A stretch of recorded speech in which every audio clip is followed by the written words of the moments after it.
নমস্কার। শ্রী শ্রী ঠাকুরের লীলা কাহিনী।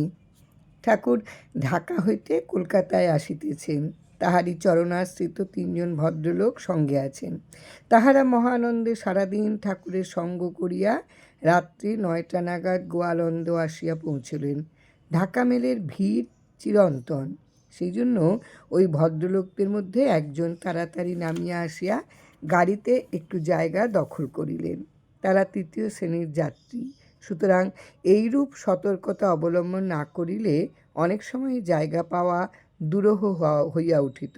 যা হোক, একটু পরে অপর 2 জন ভদ্রলোকের সহিত ঠাকুর আসিয়া পৌঁছিলেন। প্রথমোক্ত ভদ্রলোক ছোট্ট একটি বিছানা করিয়া রাখিয়াছিলেন। ঠাকুরকে সেখানে বসাইয়া তাহার জিম্মায় জিনিসপত্র রাখিয়া তারা 3 জন হোটেলে আহার করিতে চলিয়া গেলেন। উহারা ফিরিয়া আসি দেখিলেন যে বিছানা যেমন পাতা ছিল তেমনই আছে, জিনিসপত্র সব ঠিকই আছে, কিন্তু ঠাকুর সেখানে নাই। ভদ্রলোকেরা মনে করিলেন যে ঠাকুর নিশ্চয় নিকটে কোথাও গিয়াছেন। একজন গাড়িতে উঠিয়া বসিলেন, অপর 2 জন প্ল্যাটফর্মের 2 দিকে ঠাকুরের অনুসন্ধানে চলিলেন, কিন্তু ঠাকুরের কোনো খোঁজ পাওয়া গেল না। অবশেষে যখন গাড়ি ছাড়িবার প্রথম ঘণ্টা পড়িল, তখন ওই 2 ভদ্রলোক তাদের জিনিসপত্র গাড়ি হইতে নামাইয়া লইলেন। তাহারা ঠাকুরের অপেক্ষায় স্টেশনেই থাকিবেন স্থির করিলেন। বিশেষ জরুরি কাজ থাকায় যিনি গাড়িতে ছিলেন তিনি কলকাতায় চলিয়া আসিলেন। রাত্রি ভোর হইয়া গেল, কিন্তু ঠাকুর ফিরিলেন না। এই 2 ভদ্রলোক মহা মুশকিলে পড়িলেন।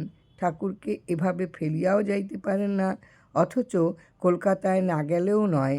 কি করিবেন কিছুই স্থির করিতে পারিতেছেন না। এরূপ অবস্থায় আরও 2-3 ঘণ্টা কাটিয়া গেল।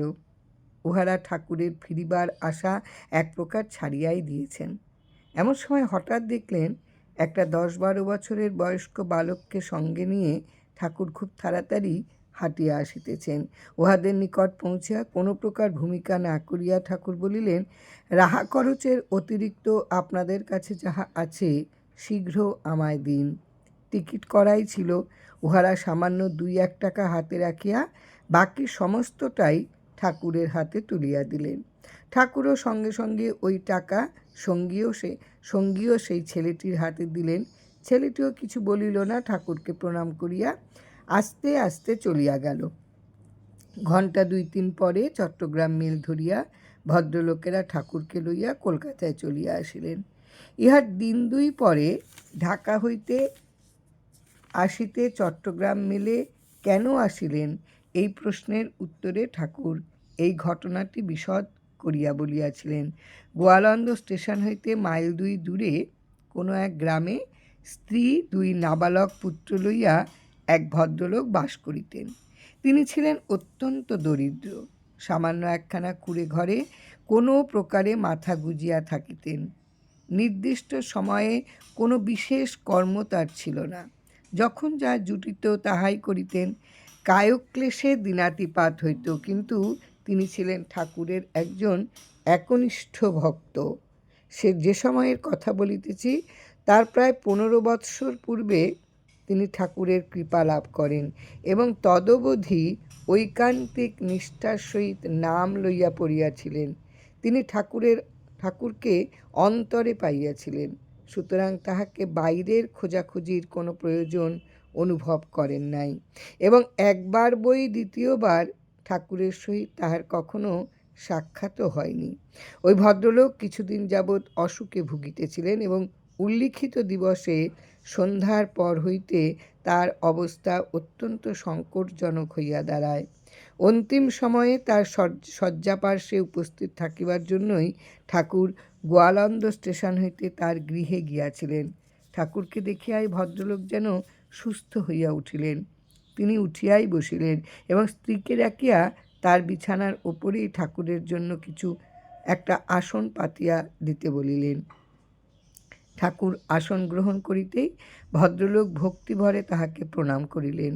পরে স্ত্রী ও পুত্র 2টিকে কাছে ডাকিয়া বলিলেন, তোমরা শীঘ্র খাওয়া দাওয়া সারিয়া ফেলো, আমার আর সময় নেই। মৃত্যু যে অত্যন্ত স্বাভাবিক একটা ব্যাপার, যখন সময় আসিবে তখনই যাইতে হইবে, অন্যথা হইবে না, ইত্যাদি কতকগুলো কথা বলিয়া স্ত্রী ও পুত্র দুইটিকে খাইতে পাঠাইয়া দিলেন। তাহারাও বিনা বাক্যব্যয়ে চলিয়া গেল। তাহারা ফিরিয়া আসিলে ভদ্রলোক ঠাকুরের পায়ে মাথা রাখিয়া লম্বা হইয়া শুইয়া পড়িলেন এবং কিছুক্ষণ পরেই তার মৃত্যু হইল। ঠাকুর নিজেই লোকজন ডাকাইয়া শবদাহের ব্যবস্থা করিলেন এবং বড় ছেলেটিকে সঙ্গে লইয়া আসিয়া তাদের আশু প্রয়োজনের কিছু অর্থ তাদের হাতে তুলিয়া দিলেন। ঠাকুরের শ্রীমুখে এই ঘটনার বিবরণ শুনিয়া বিস্ময়ে হতবাক হইয়া গিয়াছিলাম। এক নিতান্ত অসহায় নিঃসম্বলা নারী দুই নাবালক পুত্র লইয়া বিধবা হইতে চলিয়াছেন, কিন্তু সেজন্য তাহাদের যেন কোনো উদ্বেগই নাই। শেষ মুহূর্ত পর্যন্ত স্বামীর আদেশ পালন করিয়া যাওয়াই যেন তাহার একমাত্র লক্ষণ। নাবালক পুত্র দুইটিও অকাতরে মায়ের এবং ঠাকুরের নির্দেশ মানিয়া চলিতেছে। তাহাদের যে কত বড় ভাগ্য বিপর্যয় হইয়া গেল তাহা যেন তাহারা কিছুই বুঝিল না।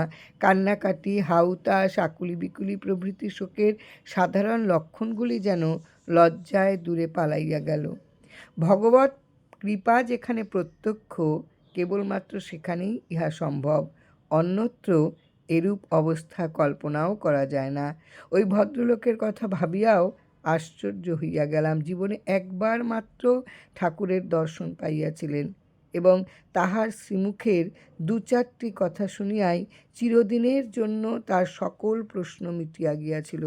তদবধি ঠাকুরের বাক্য ধরিয়াই পড়িয়াছিলেন, অপর কোনো কিছুতেই তাহাকে আকর্ষণ করিতে পারে নাই। গুরু বাক্যই গুরু, এ কথার তাৎপর্য সম্যক হৃদয়ঙ্গম করিয়াছিলেন বলিয়াই ঠাকুরের পিছু পিছু ঘুরিবার প্রয়োজন অনুভব করেন নাই এবং আমাদের মতন উৎসব, আশ্রম, কীর্তন প্রভৃতিতে মাতিয়া আসর সরগরমের চেষ্টাও করেন নাই। এ কথা অবশ্য স্বীকার্য যে আমাদের মতন নিম্নাধিকারীর পক্ষে এই সকল অনুষ্ঠান বা প্রতিষ্ঠানেরও প্রয়োজনীয়তা আছে, নতুবা ঠাকুর ইহার প্রচলন করিতেন না। কিন্তু সর্বদাই স্মরণ রাখিতে হইবে যে একনিষ্ঠ পতিব্রতা ধর্মই আমাদের লক্ষণ, প্রতিষ্ঠানাদি উপায় মাত্র। জয় রাম, জয় রাম। গুরু কৃপাহি কেবলম।